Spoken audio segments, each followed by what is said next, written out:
So, once again, I welcome you all in today's new lesson. Today's new lesson is Fire and Ice, written by Robert Frost. आज हम लोग एक new poem पढ़ने जा रहे हैं जो रॉबर्ट फ्रॉस्ट के द्वारा लिखा गया है, जिसका नाम है फायर एंड आइस। तो सबसे पहले हम लोग इस पोएम के बारे में जान लें। तो ये पोएम जो है 1920 में रॉबर्ट फ्रॉस्ट के द्वारा पब्लिश किया गया। ये पोएम जो है एक बुक है दांतेज इन्फर्नो। ये बुक दांतेज इन्फर्नो से इंस्पायर्ड है। दांतेज इन्फर्नो को किसने लिखा है? दांतेज इन्फर्नो को लिखने वाले व्यक्ति का नाम है डिवाइन, जिन्होंने डिवाइन कॉमेडी नामक बुक भी लिखी है। अब दांतेज इन्फर्नो बुक में ये लिखा गया है कि जो सिनर्स हैं या तो वो फायरी हेल में जाके मर जाएंगे या फिर वो जो है एक लेक ऑफ आइस में जा कर के वो मर जाएंगे। एक और इसके पीछे स्टोरी है कि ऐसा कहा जाता है कि ये जो पोएम रॉबर्ट फ्रॉस्ट ने लिखा है उसको एक एस्ट्रोनॉमर और रॉबर्ट फ्रॉस्ट के बीच में जो कन्वर्सेशन हुआ है उसके आधार पे लिखा है, जिसमें रॉबर्ट फ्रॉस्ट ने उस एस्ट्रोनॉमर जिसका नाम था हार्लो शेप्ले, उस एस्ट्रोनॉमर का नाम था हार्लो शेप्ले, उस एस्ट्रोनॉमर से रॉबर्ट फ्रॉस्ट ने क्वेश्चन किया कि जो अर्थ है वो कैसे डिस्ट्रॉय होगा, जिसके जवाब में वो एस्ट्रोनॉमर बताते हैं रॉबर्ट फ्रॉस्ट को कि या जो सन है वो एक दिन एक्सप्लोड हो जाएगा या जो अर्थ है वो धीरे धीरे फ्रीज हो जाएगा और पूरी की पूरी पृथ्वी जो है वो नष्ट हो जाएगी, डिस्ट्रॉय हो जाएगी। So now I am going to start the poem. इस पोएम में टोटल 9 लाइन्स है, तो हम लोग राइमिंग स्कीम जो भी इसके फाइंड आउट करेंगे लिटरेरी डिवाइसेस वो 9 लाइन्स को ध्यान में रख कर ही करेंगे। So as the poem starts, some say the world will end in fire, some say in ice. From what I have tasted of desire, I hold with those who favor fire. पहले 2 lines में जो बताया गया है वो Robert Frost दूसरे लोगों के बारे में बताते हैं कि कुछ लोग कहते हैं कि जो वर्ल्ड है, जो अर्थ है, जो संसार है वो फायर से एंड हो जाएगा। यहाँ फायर का कंपैरिजन डिज़ायर से किया गया है और आइस का कंपैरिजन जो है वो हेट से किया गया है। तो इसको बड़े ही ध्यान में रखोगे कि जो फायर है वो डिज़ायर और जो आइस है वो हेट। तो पहले 2 लाइन में रॉबर्ट फ्रॉस्ट बता रहे हैं कि ऐसा लोग कहते हैं कि जो वर्ल्ड है, जो पृथ्वी है वो फायर मतलब किस लोगों के डिज़ायर से डिस्ट्रॉय हो जाएगा, और कुछ लोग कहते हैं कि आइस मतलब कुछ लोग का कहना है कि जो वर्ल्ड है, जो अर्थ है वो हेट से समाप्त हो जाएगा, नफ़रत से समाप्त हो जाएगा। क्योंकि जो डिज़ायर होता है, जो डिज़ायर आप कह सकते हो पैसन, कि कुछ भी चीज़ को, किसी भी चीज़ को पाने की इच्छा अगर बहुत ज़्यादा तीव्र है, अगर व्यक्ति का अपनी इच्छा के ऊपर कंट्रोल नहीं है तो वो किसी भी हद तक जा सकता है, किसी का कत्ल कर सकता है, चोरी कर सकता है, कुछ भी कर सकता है अगर उसके अपने इच्छाओं पे कंट्रोल नहीं है।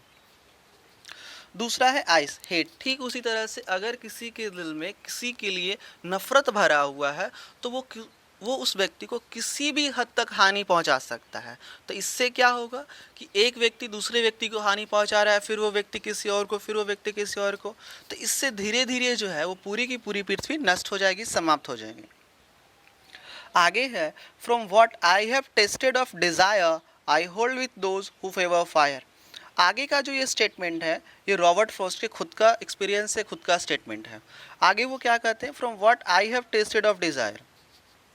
उन्होंने जो कुछ भी डिज़ायर के बारे में एक्सपीरियंस किया है, रॉबर्ट फ्रॉस्ट कहते हैं कि उन्होंने जो कुछ भी डिज़ायर के बारे में एक्सपीरियंस किया है, I hold with those who favour fire, तो वो उन लोगों के साथ ज़्यादा सहमत हैं, ज़्यादा एग्री हैं जो ये कहते हैं कि जो वर्ल्ड है वो फायर से डिस्ट्रॉय होगा, वर्ल्ड जो है वो आग से डिस्ट्रॉय होगा, मतलब डिज़ायर से।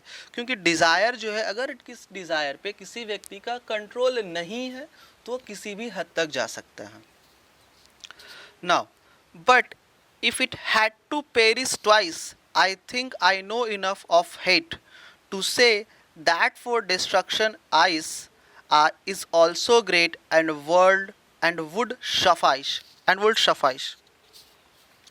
Now what the next one is, but if it had to perish twice, perish मतलब destroy to die। आगे वो कह रहे हैं लेकिन अगर वर्ल्ड को दोबारा ख़त्म होना हो, किसी चीज़ से, किसी और चीज़ से डिस्ट्रॉय होना हो तो वो क्या होगा, आई think I know enough of it. आगे वो कह रहे हैं कि उनको हेट के बारे में भी काफ़ी अच्छा एक्सपीरियंस है, वो हेट के बारे में भी काफ़ी अच्छा जानते हैं कि अगर दुनिया को दोबारा से डिस्ट्रॉय होना हो, किसी और चीज़ से डिस्ट्रॉय होना हो, तो वो डिज़ायर के अलावा और क्या हो सकता है, वो हेट हो सकता है। To say that was destruction ice, और फिर वो जो डिस्ट्रक्शन कहते हैं वो डिस्ट्रक्शन किससे होगा, आइस, आइस मतलब फिर वो हेट से होगा। Is also great and would suffice, अब कह रहे हैं कि ये जो आइस है वो भी बहुत ज़्यादा होगा वर्ल्ड को डिस्ट्रॉय करने के लिए, वर्ल्ड को समाप्त करने के लिए। सो इस लाइन में क्या बताया गया कि अगर दुनिया को 2 बार खत्म होना हो, अर्थ को 2 बार समाप्त करना होना हो, तो एक बार तो वो डिज़ायर होगा और दूसरे बार रॉबर्ट फ्रॉस्ट के अनुसार क्या होगा, हेट होगा। क्योंकि वो कहते हैं I think I know enough of hate to say that for destruction ice. अब आइस मीन्स हेट, कि आगे वो कह रहे हैं कि उनको जो है वो हेट के बारे में भी काफ़ी अच्छा पता है, काफ़ी अच्छा से उन्होंने एक्सपीरियंस किया है कि अगर दुनिया को 2 बार समाप्त करना हो, 2 बार डिस्ट्रॉय करना हो, तो दूसरे बार जो है वो हेट भी क्या होगा, सफिशियंट होगा। Is also great and would suffice, sufficient होगा दुनिया को डिस्ट्रॉय करने के लिए, अर्थ को डिस्ट्रॉय करने के लिए। तो बेसिकली इस पोयम में ये बताया गया कि ये जो दुनिया है, ये जो संसार है, ये जो पृथ्वी है, वो 2 चीज़ों से डिस्ट्रॉय हो सकती है, या तो वो फायर से या तो वो आइस से। मतलब या तो वो लोगों के डिज़ायर से या फिर लोगों के हेट से, लोगों के नफ़रत से। क्योंकि जो फायर होता है, मतलब जो पैशन होता है, जो डिज़ायर होता है किसी भी लोगों का, अगर उनका उस पर कंट्रोल नहीं है तो वो किसी भी हद तक जा सकते हैं, जिससे धीरे धीरे दुनिया में जो है वो सिंस बढ़ते चले जाएंगे और हमारा जो अर्थ है वो डिस्ट्रॉय हो जाएगा। Now we will discuss few of the literary devices in this poem. So first of all we will discuss about the rhyming scheme of this poem. So if we let, अगर हम लोग fire को A मान लें, अगर हम fire को A मान लें, I think you should take a copy to note down and understand it very carefully. तो अगर हम लोग फायर को ए मान लें, आइस को बी मान लें, अब फायर और डिज़ायर दोनों एक जैसा लग रहा है, तो फायर मेरा ए था, आइस मेरा बी था, तो फिर से मेरा जो डिज़ायर है वो ए हो जाएगा। तो हमने क्या देखा, ए बी ए, ए बी ए, और फिर से ये जो फायर है वो सेम वर्ड रिपीट हो रहा है, वर्ड चेंज नहीं है। हाँ, जो इसके क्या साउंड सेम है बट वर्ड, साउंड सेम है और वर्ड भी सेम है। अगर वर्ड चेंज होता तो हम लोग उसको कुछ और मान सकते थे, यहाँ पे जो ए था वो रिपीट कर सकते थे, लेकिन वर्ड भी सेम है तो हम लोग उसको दोबारा से ए नहीं करेंगे, क्योंकि मेरा फायर के लिए हम लोगों ने ऑलरेडी एक ए कर चुका है। तो यहाँ पे ए बी ए, तो इसका राइमिंग स्कीम क्या हो जाएगा, A B A. Now if it had to perish twice, twice ice और शफाइश, ट्वाइस आइस सफाइश और हेट ग्रेट। तो मेरा जो है, हम लोगों ने पहले ही देखा है कि मेरा जो सबसे पहले आइस था, आइश, ट्वाइस, और फायर के लिए फिर से अगर हम चले तो ए, आइस और ट्वाइस मिलता जुलता है तो बी, हेट अभी तक नहीं मिला है तो इसके लिए सी। तो A B C. Now the next one, ice के लिए हम लोगों ने बी ऑलरेडी मान चुके थे, तो इसके लिए फिर से क्या हो जाएगा, बी और hate is equal to great, so that is C, और फिर से आइस आया है दैट इज सी। मतलब अगर हम फिर से आपको एक बार एक्सप्लेन करते हैं, फायर है मेरा ए, तो फायर डिज़ायर फायर, ये मेरा हो जाएगा ए ए ए। आइस और ट्वाइस ये दोनों भी एक जैसे हैं, और फिर से ये आइस है, तो ये सारे के सारे जो है मेरे सी बी हो जाएंगे, B B B. In the same way जो है अगर हम आगे देखेंगे तो सारे वर्ड सेम हो गए, सिर्फ यहाँ पे एक वर्ड चेंज हुआ है, हेट और ग्रेट। तो हेट मेरा हो जाएगा सी और ये सी। तो अगर हम यहाँ से चले तो ये मेरा था A B A. In the same way A B C, in the same way B C B. So this is the rhyming scheme of the poem. Now the next rhyming scheme is alliteration. Alliteration क्या होता है, जिसका first consonant sound same होता है, जिसका first consonant sound same होता है। जैसे सम से फर्स्ट साउंड एस है, फर्स्ट साउंड एस है। सम से, यहाँ भी फर्स्ट साउंड से एस है, फर्स्ट साउंड एस है। Now another one is